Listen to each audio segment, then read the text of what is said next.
In today's world, AI is everywhere. What appointments do I have today? Today is the Royal Institution Christmas Lectures. Play me a Wake Me Up morning mix. It's popping up in places we could never have imagined a few years ago. Mike, you all set for tonight? I love your background.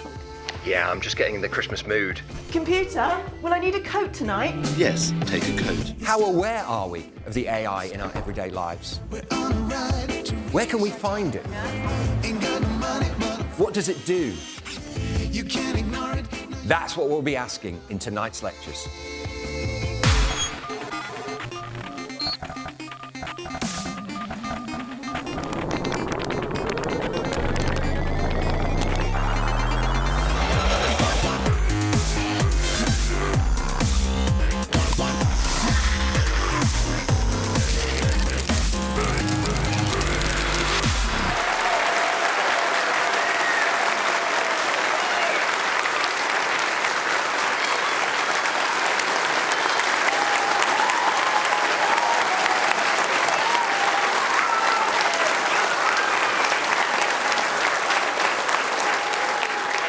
Hello, I'm Mike Wooldridge and welcome back to the second of this year's Christmas lectures from the Royal Institution, an event supported by CGI.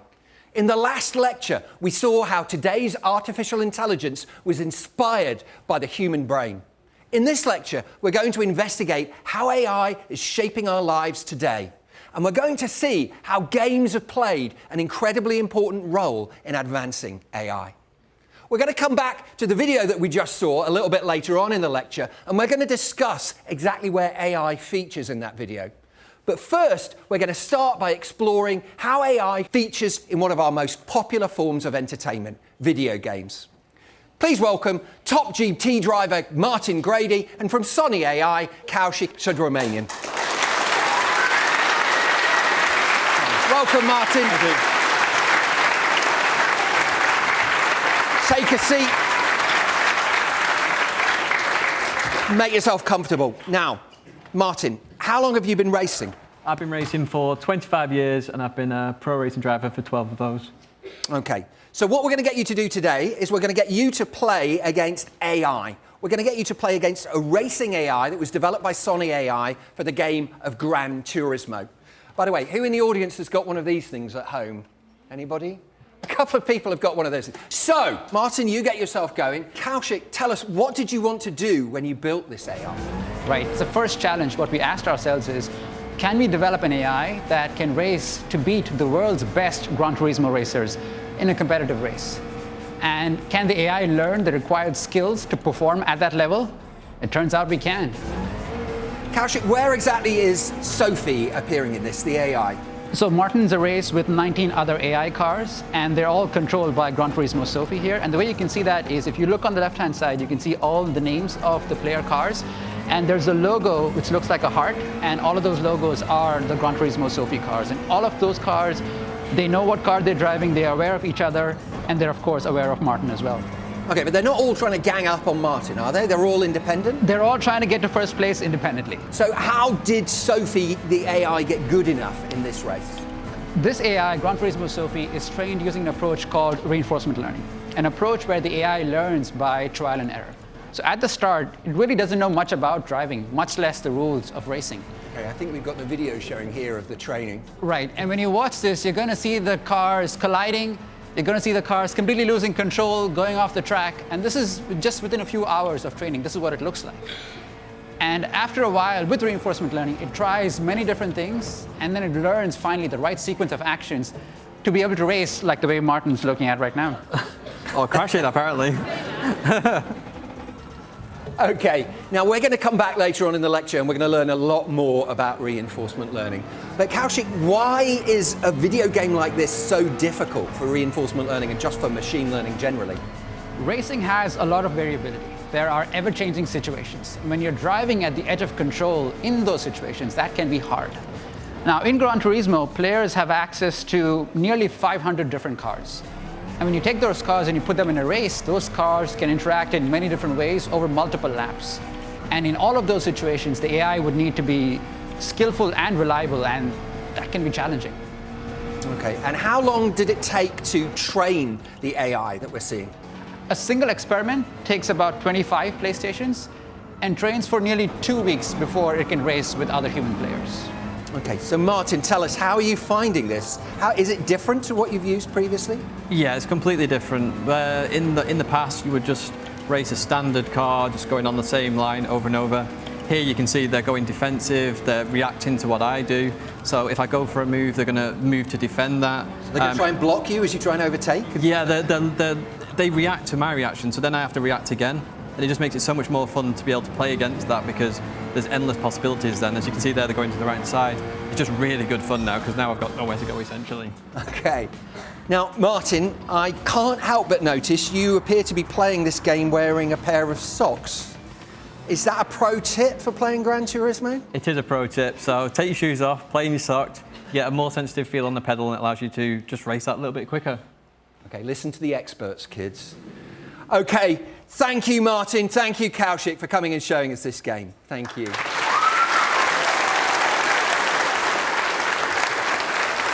How did the AI get so good? Well, we heard Kaushik mention reinforcement learning. That's what Kaushik and his team used to train GT Sophie. So what is reinforcement learning and how does it work? Now, to explain, I need some help, but my next guest is a little bit nervous. So when she comes on, please, let's just have silent applause. Please keep it quiet. Don't alarm her. So please, let's welcome Kaitlin and her dog, Freya.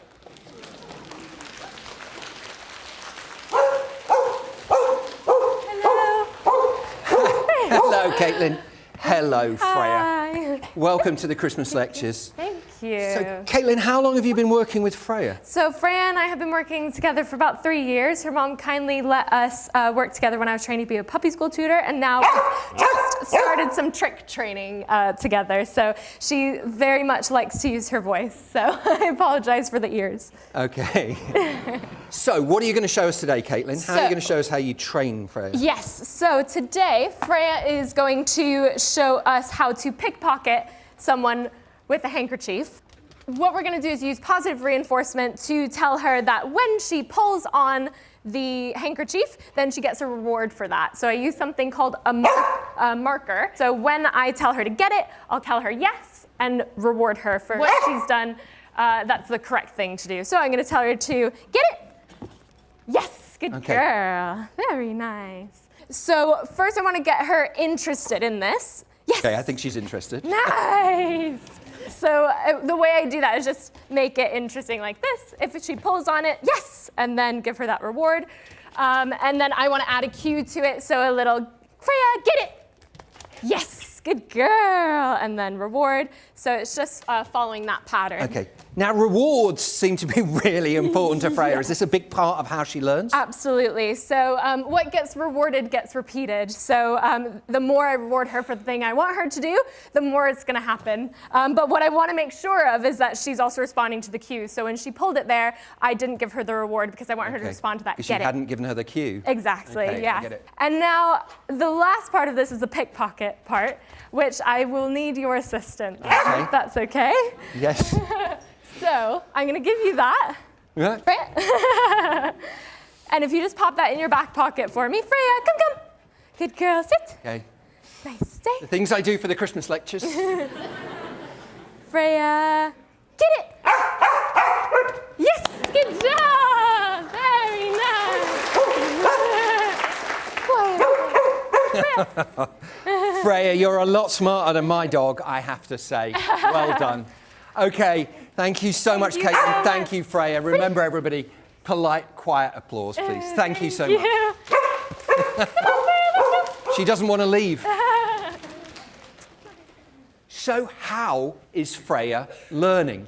She's given a treat every time she does a task well. And in AI, we call that reinforcement learning. In the last lecture, we saw how AI learns from data, from training data. Now, reinforcement learning is similar, but the training data in this case comes in the form of rewards.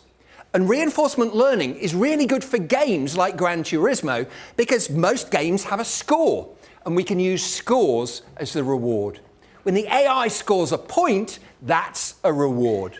And what the AI is designed to do is to learn how to maximize its reward, to maximize its score, to get as many rewards as possible, as quickly as possible, just like Freya getting her treats. And we can use neural networks to learn all that. That's called deep reinforcement learning. But sometimes reinforcement learning might not give us the outcomes that we were hoping for. And we're going to have a game to illustrate this idea. Can I have a volunteer, please? In the green there, yep, you come down. Yes, you've been selected. Come on down and stand here. What's your name? Nevaeh. Okay, well, welcome to the Christmas lectures. Now, I'm going to give you a task. I'm going to give you some instructions, and I just want you to follow those instructions, okay? Are you nimble on your feet? Are you a good runner? Yes. Okay, excellent. Then you're going to be perfect for this. Now, what we've done is we've placed 5 bells around the lecture theatre. One there, one there, one there. Very nimble on my feet, as you can see. One there, and finally, one there. And what we're going to do is we're going to give you 10 seconds, and I want to hear as many bell rings as possible. Mm-hmm. Got it? Yes. Yeah? Okay. All right, what we're going to do is we're going to count you down from 3, and then we're going to say go. All right, got it? 3, 2, 1, go! Go, go, go! Let's hear those bells. 1, stop! Okay, how many bell rings? Come back to the middle. We heard 5, I think. Is that about right, everybody? Yeah, we heard 5 bell rings. That was really, really good. Okay, thank you so much for that. You can go back to your seat. Now, we're going to carry out the same challenge, but with artificial intelligence. So please welcome the Royal Institution's special bell-ringing robot. Come on, bell-ringing robot.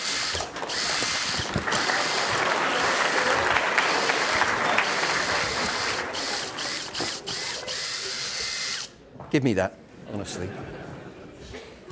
Okay, now, I'm going to give you 10 seconds. I want to hear as many bell rings as possible. So let's count down the robot. 3, 2, 1, go!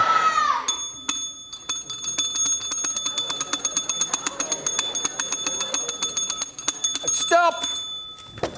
Did anybody manage to keep track of how many that was? Okay, robot, thank you very much. There you go.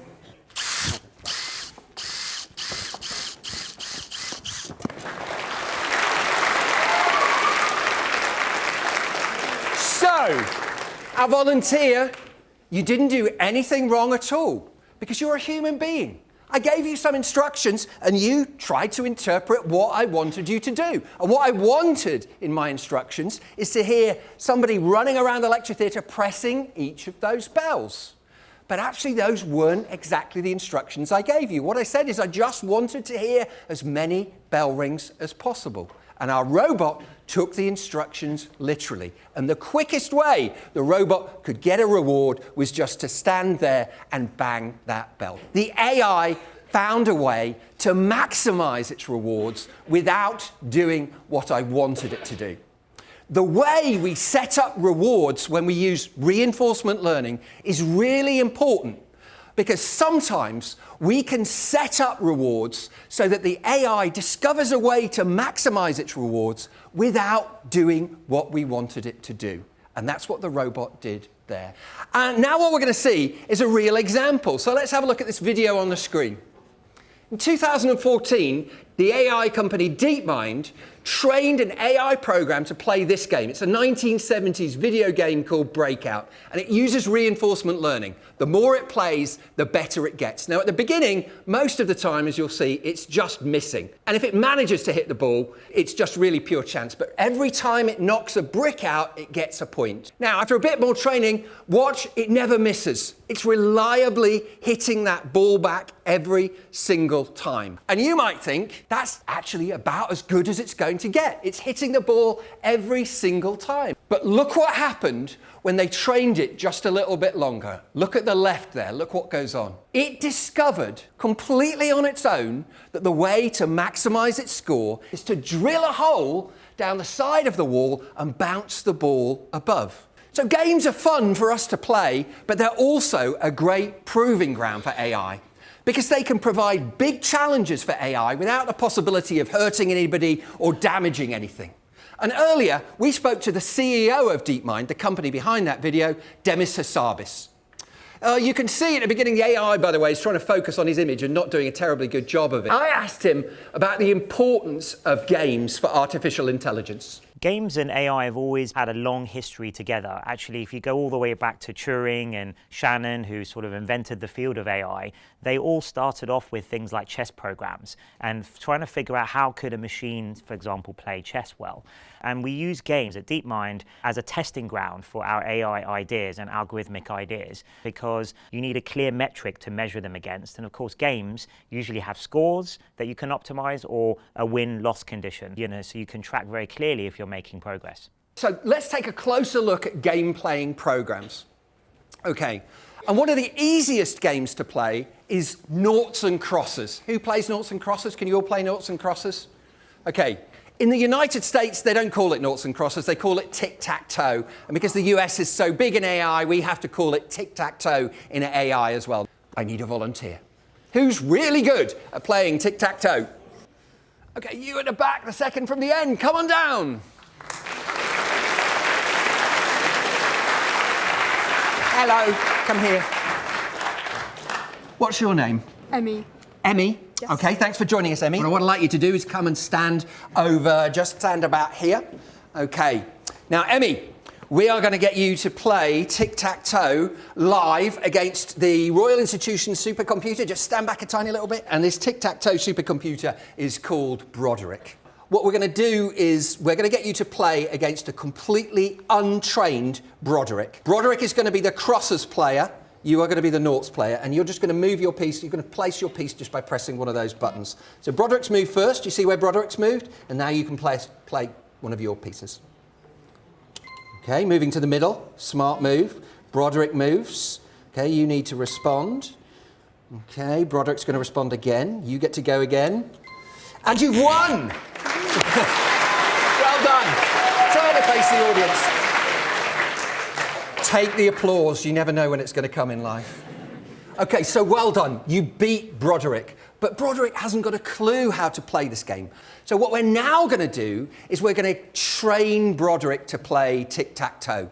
And we're going to train it using the technique that we've been talking about, the same technique that we saw with Kaitlin and Freya, reinforcement learning. So this time, what we're going to do is tell Broderick to train itself, and we're going to do that by selecting number of players 0. So do you want to select number of players 0?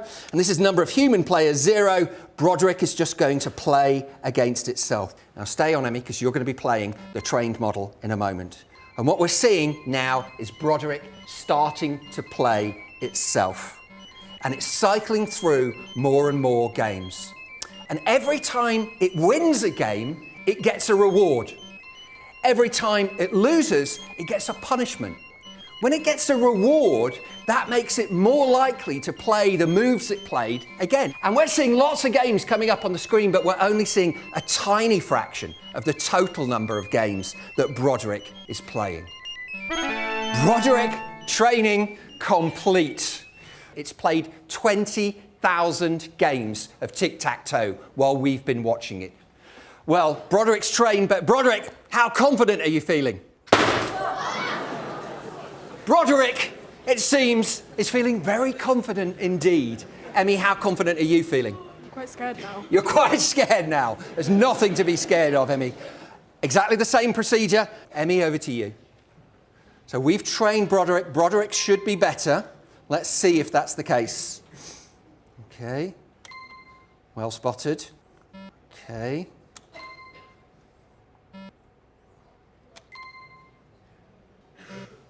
So it's a draw. How do you feel about that, Emmy? not that bad. It's not bad at all, because Broderick is basically a perfect tic-tac-toe player. And if you have two perfect tic-tac-toe players, like Broderick and Emmy, playing against each other, that's what they're going to get. They're going to get a draw. Now, Broderick can't guarantee to win every time it plays, but it's never going to lose anymore. It's completely different to the untrained model that we saw earlier on. Okay, now, in fact, under the hood, I have to tell you, it is not a supercomputer at all. Dan from the demo team is going to show us the truth about Broderick. And the truth about Broderick is that the computer is, in fact, this. It's a very basic computer. It's a £30 computer. That's all you need to learn how to play tic-tac-toe. So, Emmy, thank you for coming down and playing against Broderick. And thank you, Broderick.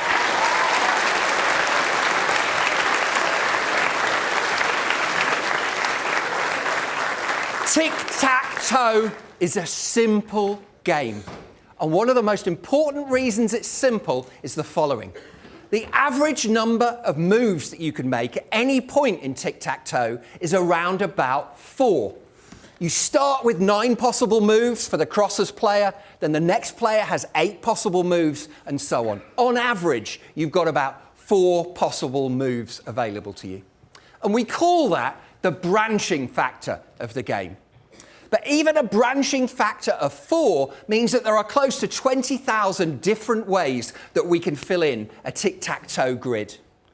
Let's compare that to the game of chess.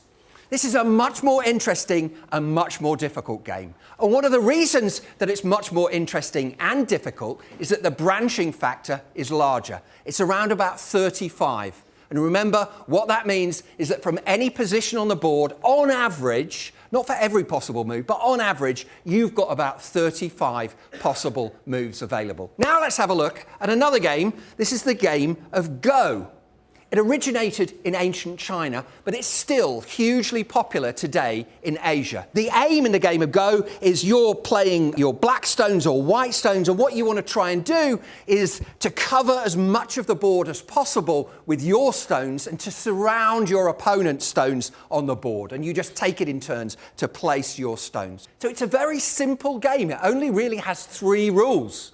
But the branching factor of Go makes it phenomenally hard for human beings to play, and it makes it very, very hard for artificial intelligence, and that's what made it an important target for AI. Go has a branching factor of around about 250. Remember, that branching factor, that's the average number of moves that a player can make at any given time. Let's illustrate those numbers. If you take a look under your seat, you should find a card. Okay, so take a look at the card. You don't need to do anything yet, just take a look at the card. Now, if your card has a tic-tac-toe grid on it, stand up now. Okay, so here we are.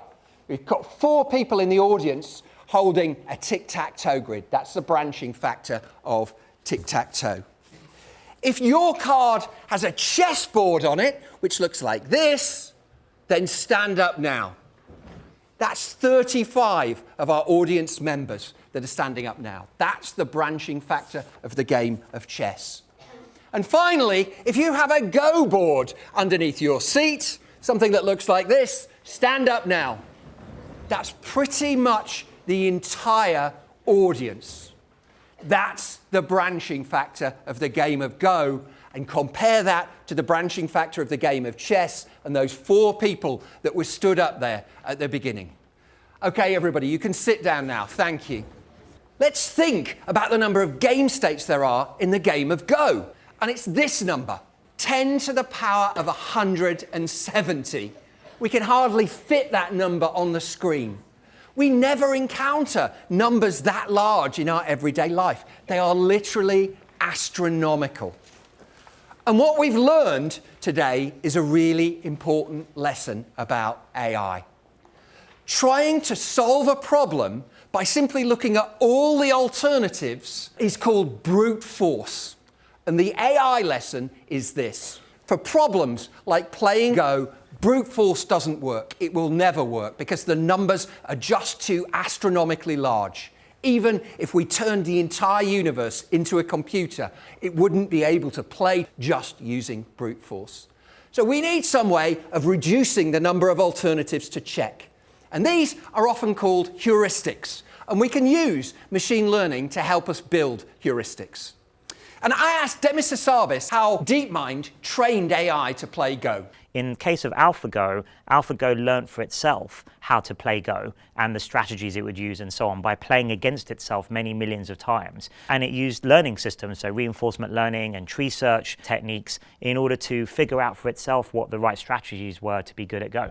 In 2016, AlphaGo played against and beat Lee Sedol, one of the world's greatest players, and a lot of people didn't expect that. And so, of course, the cool thing about that is that actually AlphaGo, not only did it beat the world champion in 2016, it also came up with completely new ideas about Go, new strategies that no human players had ever thought of, even though Go is several thousands of years old.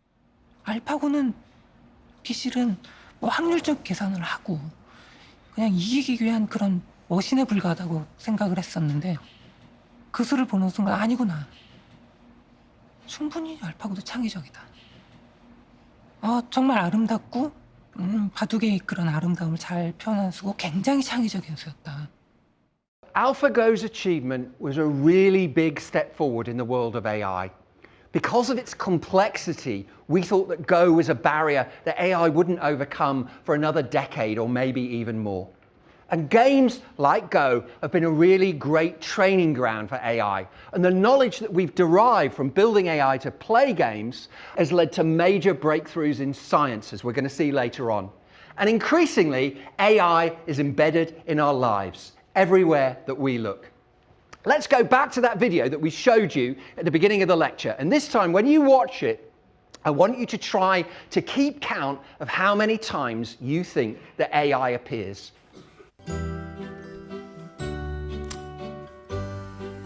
What appointments do I have today? Today is the Royal Institution Christmas Lectures. Play me a Wake Me Up morning mix.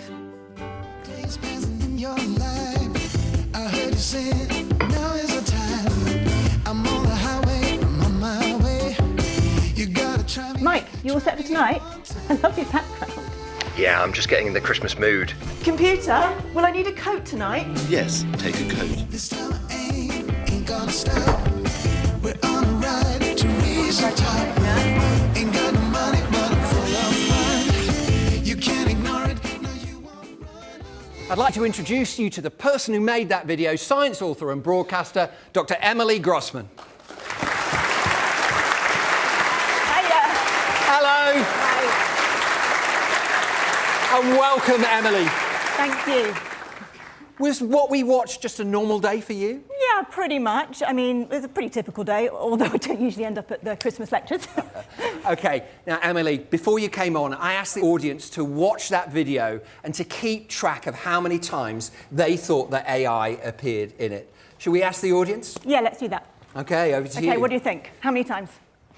14. 14 times. Any other suggestions? Over here, yeah.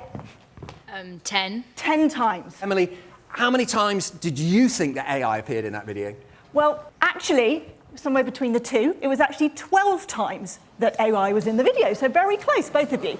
But you've got to remember that those were only the times that I was interacting with AI, like, directly. So, like, when I was walking down the street, there might have been loads of stuff around that was using AI that I was sort of indirectly interacting with. So it could have been actually loads more than 12. I think there probably was loads more than 12. We just don't realise it. Exactly. OK, were you surprised how many times AI appears in your everyday life? I was, like, totally surprised. So before I made this video, I had no idea how many times I might be interacting with AI on a daily basis. So I've got, like, a sleep app on my phone, and I know that I use that pretty much every day, but I had no idea that that might have AI in it.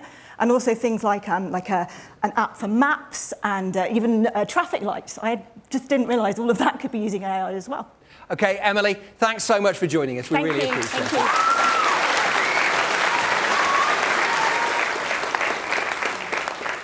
So from that video, it's clear that AI is embedded in our lives already, everywhere. Something like talking to a voice-activated personal assistant or using an automated translation app. Now, those things can very quickly get mundane. They seem very ordinary. But I have to tell you, it's incredibly frustrating for AI researchers when they deliver something like automated translation and everybody starts taking it for granted. But there are some areas where AI should never be taken for granted, where AI is saving lives.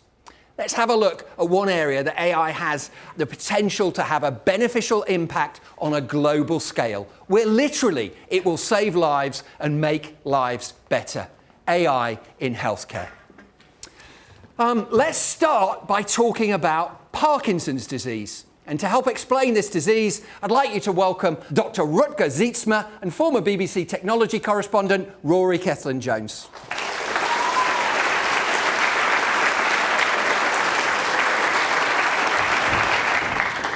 Welcome, Rutger. Welcome, Rory. So, Rory, first, can you tell us a little bit about what Parkinson's is and how it manifests itself? Well, Parkinson's disease is a degenerative brain disease. It's basically what happens when the dopamine cells in your brain begin to die, and that affects an awful lot of things. And the symptoms include a tremor, insomnia, stiffness in movement, tiny writing is another symptom. There are a whole bunch of symptoms, and it's very various. Lots of people have one symptom but not another. Okay. Now, you have a really amazing story about how you came to be diagnosed. Can you tell us about that? Well, I first suspected something when I was walking with my wife on holiday and I kept dragging my right foot. But then a month later, I was on the television doing a live broadcast from the island. You've got the broadcast here, right? Yeah, from the island of Jersey. And as you can see, I didn't notice this at the time at all, but my hand was shaking quite violently. Somebody saw it, a neuroscience expert, and wrote into the BBC and said, you ought to get that sorted out because that could be a symptom of Parkinson's disease. Okay, it's really incredible that you actually what drew your attention to it is somebody spotting a broadcast that you were doing. Okay, Rory, you take a seat. Rutger, tell us, how is AI being used to help diagnose Parkinson's disease? Yes, I would like to introduce to you the Neuromotor pen. Ideally, with a brief demonstration, Rory, would you mind giving it a go? I will give it a go. All you need to do is draw that EL figure and do it about 5 times. The pen measures movements, but there's a link between the movement in the brain and neuromotor function. So we're effectively looking at what's going on in the brain, and if a part of the brain that controls fine movement might perhaps be affected by, for example, Parkinson's disease. So it basically calculates digital biomarkers that rate the symptom that the patient may be suffering from. Things like tremor, a rhythmical shake, or slowness of movement. So why is this better or more preferable to a human diagnosing it? So the human will still be involved. The clinician is still in charge of making the diagnosis, but this device provides you with accurate, objective information, and that's really useful, especially if it's very subtle and it's not very obvious, and it's not easy to spot or interpret. So it makes the process a little bit easier, and you can make a faster diagnosis. Okay, and what does it mean for people like Rory who've actually been diagnosed with the disease? What does it mean for them? Well, Parkinson's disease develops differently in different individuals, so treatment is ideally individualized for the patient. Currently, it's a big challenge to find out how well the person is doing today compared to, for example, 3 months ago.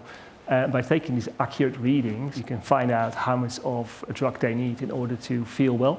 Now, I think we're ready to take a look at Rory's results, and they should be on this monitor over here. So perhaps you'd like to both join me. And Rutger, if you could just talk us through what we're seeing on here. Okay, so the first output of the system was a confirmation of Parkinson's disease. I've got Parkinson's disease. Correct. Thank you for that. Looking at the symptoms, so these are Rory's symptoms. This is interesting because they're all sort of moderate to high, except tremor is relatively low. The reason is that he's using medication, and due to the medication, there's less of a tremor. Okay, so these would be moreover, the more severe the symptoms, is that right? That's correct, yeah. The other thing that's interesting here is the micrographia. So as Rory was drawing, you could actually see the size of the writing deteriorate. It became smaller as he continued to write.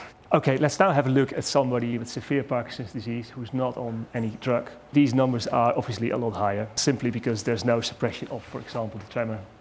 So what we're seeing here is really complex assessment, making it very simple. Okay, 9.9 looks pretty dramatic there, doesn't it? Rory, what do you think of this? What do you make of this? Well, this is really important because the trouble with Parkinson's is actually measuring it, because mostly it's the doctor telling you to walk up and down outside his office, get up out of a chair and do various exercises. This is beginning to develop an objective scientific way of measuring it. And if you can measure it, then that's really important because you know whether the patient's getting worse. You know, for instance, if medication is working. And if you're searching for a wonder drug, you need to be able to measure what people are like before and after much more accurately. Okay. Thank you, Rutger, for joining us, and thank you, Rory, for sharing your story with us. Thank you. Thank you.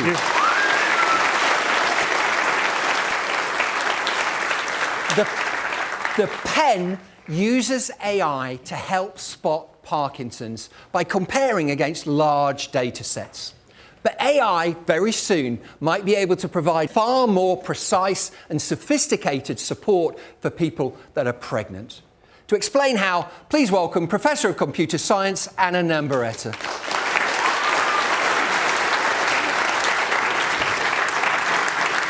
Welcome, Anna.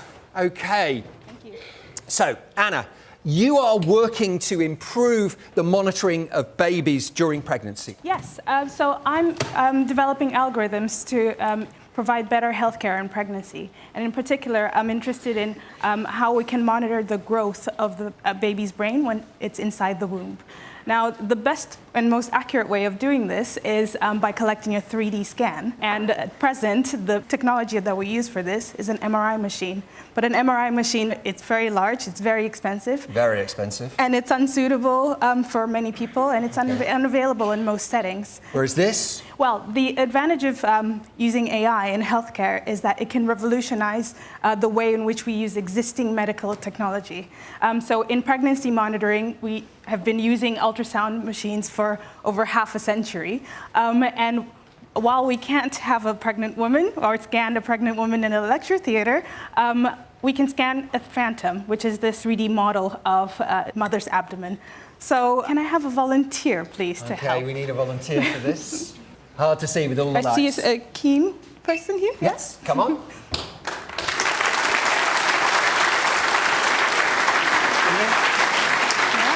What's your name? B. B. Okay, B. Anna's going to show you what to do. Okay, so what we're going to do is try to find the baby inside the mother's belly. So what you have here is an ultrasound probe. You're going to place this in between your thumb and your forefinger. How does that feel? Comfortable? Okay, so you're going to place it on the mother's belly. And what you'll see is the image of the fetus emerging. Do you see that? Yeah. Yeah. What we're going to try to do is to find the profile view. And what that is the view where you can see the forehead, the nose, the lips, and the neck. Yeah? So we're going to just move the probe. You can sort of see it there, right?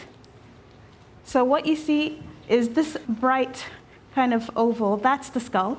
And inside it, those are the brain structures. And it's really important to study the brain because it's the most complex organ in our bodies, and it grows most rapidly when we're in the womb. Okay, so I think we can take that off. Okay, thanks so much, B.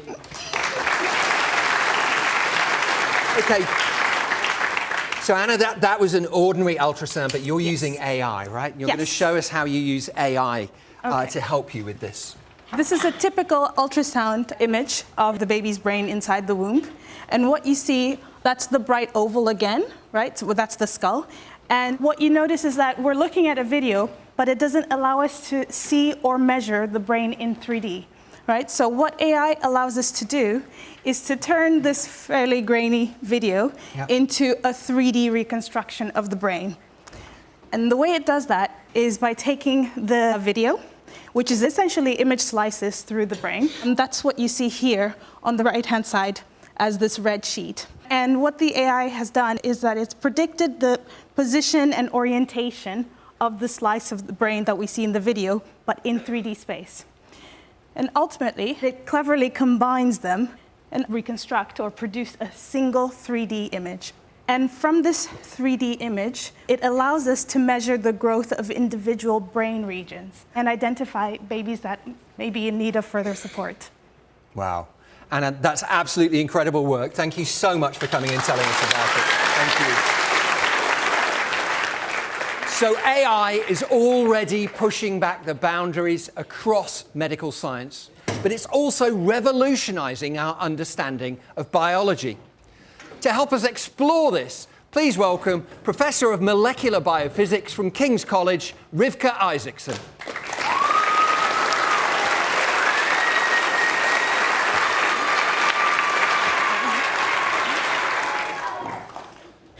So, welcome, Rivka.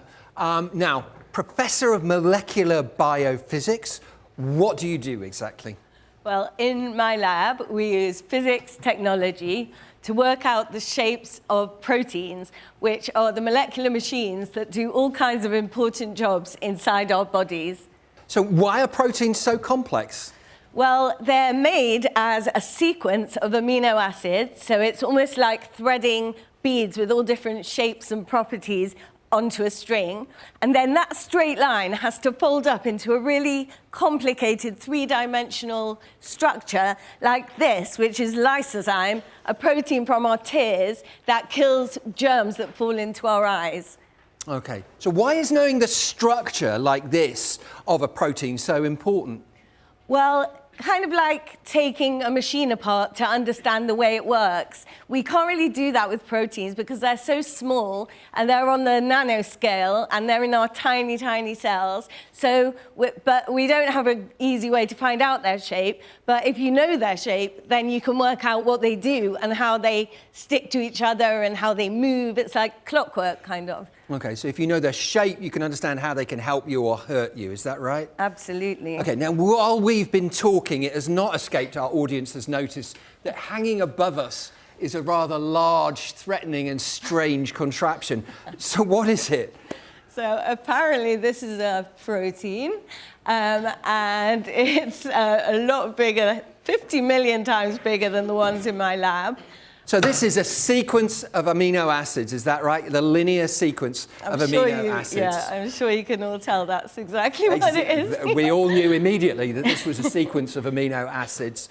Okay, we're going to fold this sequence in a moment. But before I do that, I want you to see if you can guess what shape it's going to be. Who wants to have a guess on the front? What shape do you think it's going to be? I think it might be a sequence of rectangles. A sequence of rectangles? Anybody else? You on this side? I think it's going to be pentagons. A pentagon. Okay, both really good guesses, but now we're going to find out. Okay, so team, let's fold our protein.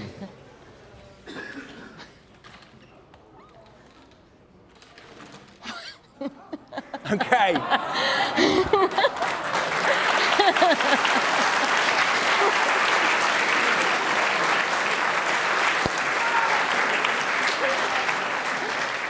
It spells Royal Institution and... my initials. Rivka Isaacson.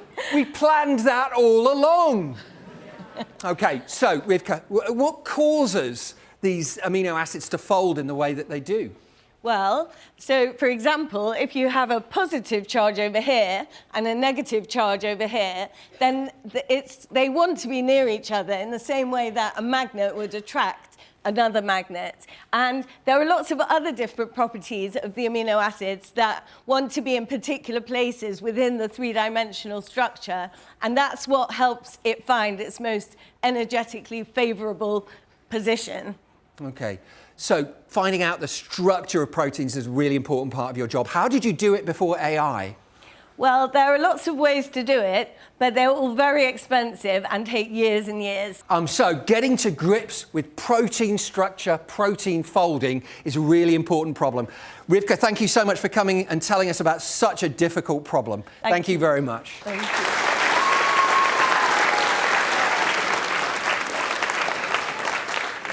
So how can AI help? Let's welcome a scientist from the team responsible for one of the most important scientific advances made possible by AI, Deepmind's Kathryn Tunyasuvunakool.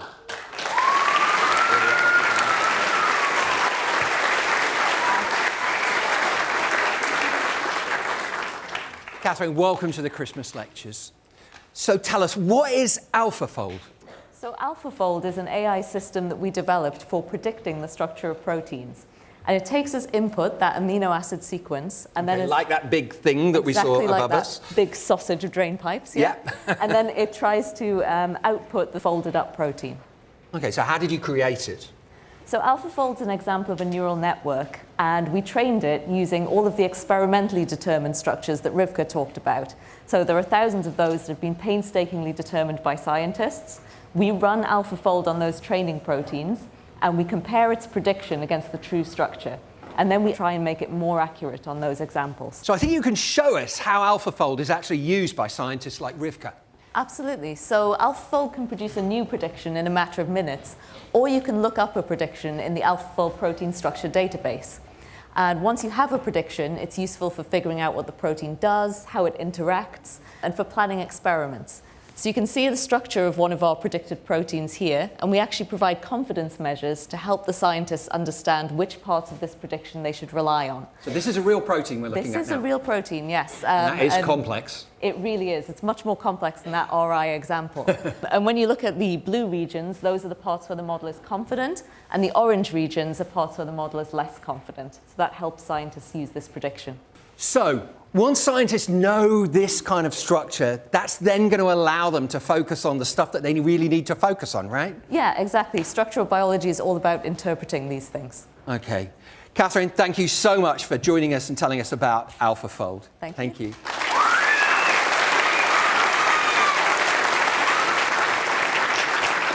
I asked Demis Hassabis to explain the benefits of AlphaFold for researchers. The rule of thumb is that it normally takes one PhD student, their entire PhD, so up to 5 years, to just find the structure of one protein using complicated systems like X-ray crystallography. And so we managed over the last couple of years to fold all 200 million proteins known to science. So out there in nature. And so only a tiny fraction of those were known before experimentally. And if you times the 5 years of a PhD by 200 million, you get 1 billion years of PhD time it potentially saved. What's the impact been of AlphaFold on people like Rivka? It's been amazing, the impact, and even over the last 2-3 years, over 1 million researchers around the world have used AlphaFold in its structures. We think that's almost every biologist in the world. Thank you, Demis. So AI is already answering really important problems in the world of science and medicine. But what about creativity and the arts? For a long time, artists assumed that they were going to be immune from the impact of AI. So are artists under threat from developments in AI? Surely it can't do what a human artist does. To help us understand, please welcome artist Eric Drass.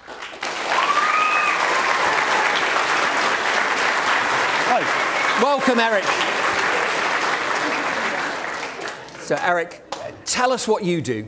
Well, I'm a visual artist, and I've been working with and collaborating with AI for about 5 years now. Okay.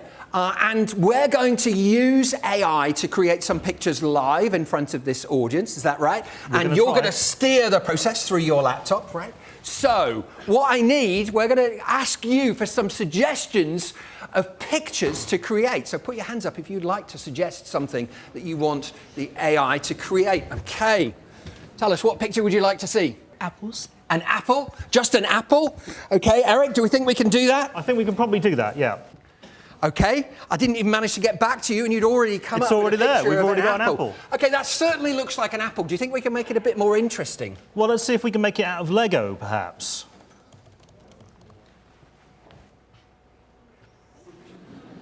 I'm not sure I would have guessed that that was an apple. Well, but yeah, it's sort of, that's what you can do with Lego. Let's have a look at somebody else.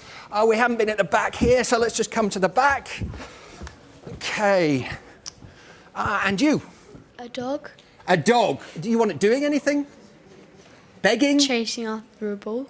A dog chasing after a ball. Great Sure, prompt. Eric, off you go. See if you can do the same again. See if you can do it before I manage to get back down. Chasing a ball, and that's photorealistic. Okay. There's a lot of tails there. Yeah, the dog does appear to have 2 tails. How many legs has it got, Eric?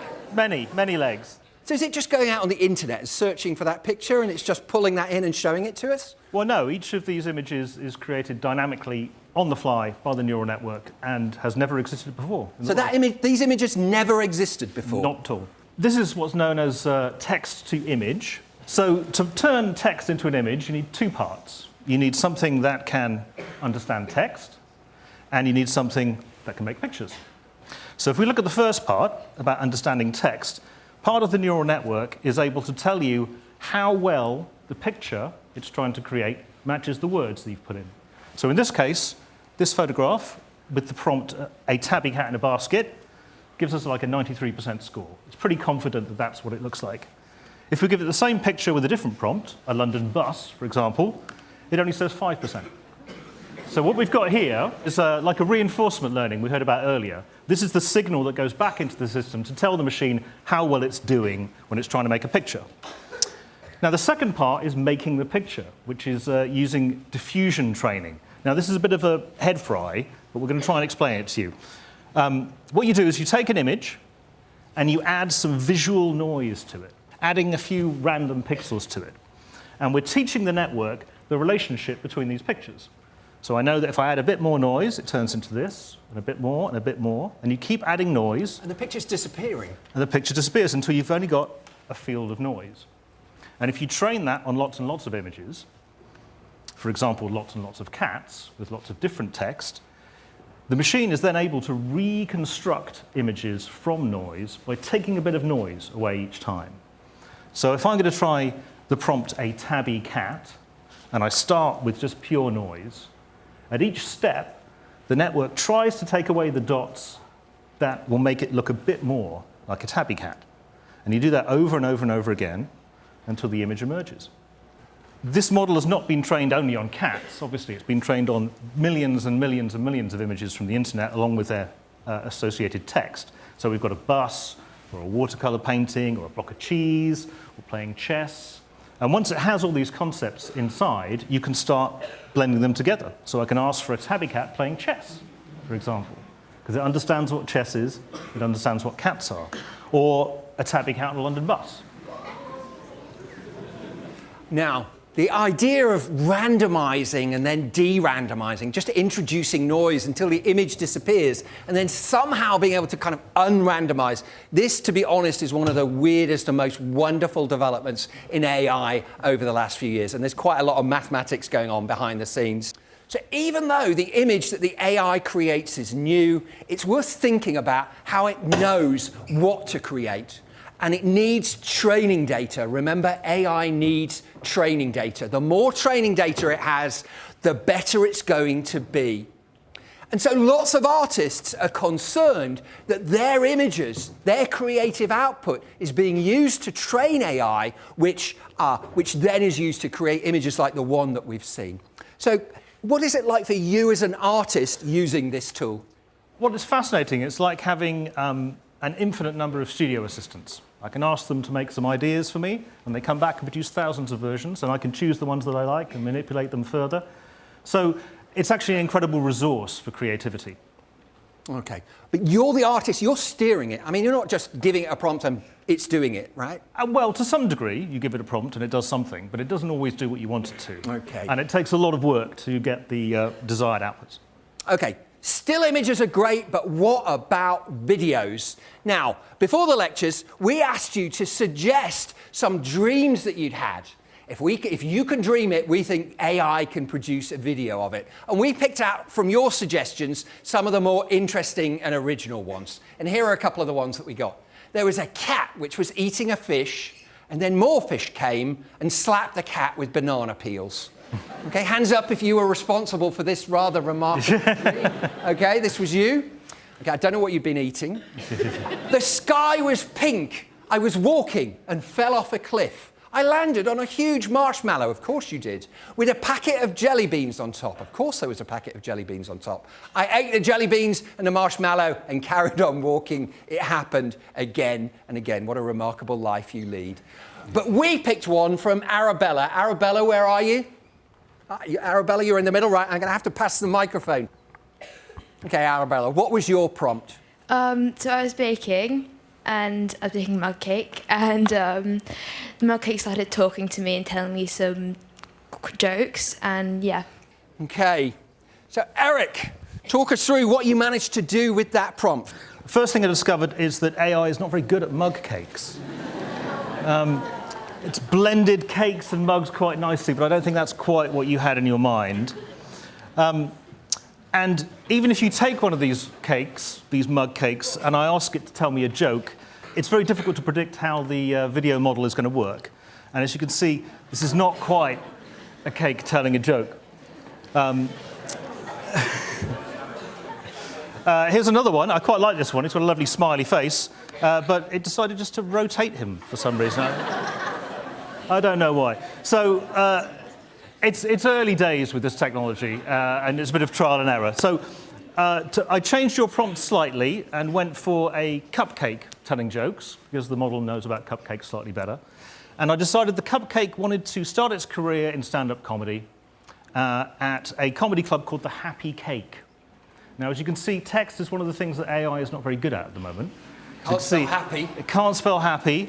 And in the end, I went for this one, The Happy Cake, just because I thought it was great. And the character I chose was this guy, the cupcake, which we'll see. It took quite a lot of time to get the cupcake to tell a joke.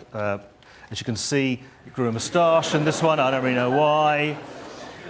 I was able to generate a video for you that contains the cupcake. Everything you see has been generated by AI. All of the video, all of the images, the voices are AI generated. The music at the end is generated by AI, including the singing. And the terrible, terrible joke that he tells came from ChatGPT. Okay, so let's see the video, Eric.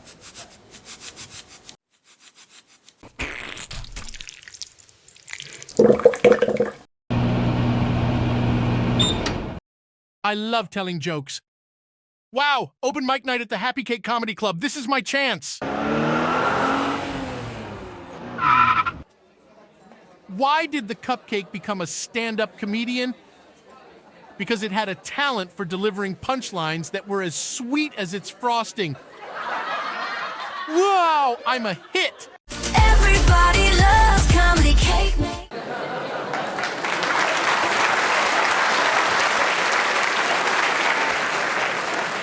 Let's go back to Arabella and see what Arabella made of that. Was that what you had in mind, Arabella? I guess so. Were you surprised at how good it was or how bad it was? Both, really. Both. It kind of was a bit of both, but it was kind of amazing, wasn't it? The singing was interesting. Okay. Arabella, thank you so much.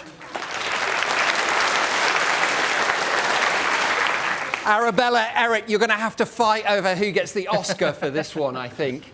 Cool. Okay, and now remember, AI created that, but it created it under your direction. You just didn't give it Arabella's prompt and all of that appeared. If only, not yet. We're not quite at that point. It took me about a day or so of coercing the images out of it. I had to put them together, add sound effects. There's still quite a lot of human activity involved. Okay, and if that went to a team of human professionals, how long do you think it might have taken them? I imagine it would take them a week or two to generate all the assets and build the whole thing. So it's definitely a time saver. Okay, the technology is getting better and better all the time. Eric, thank you so much for joining us.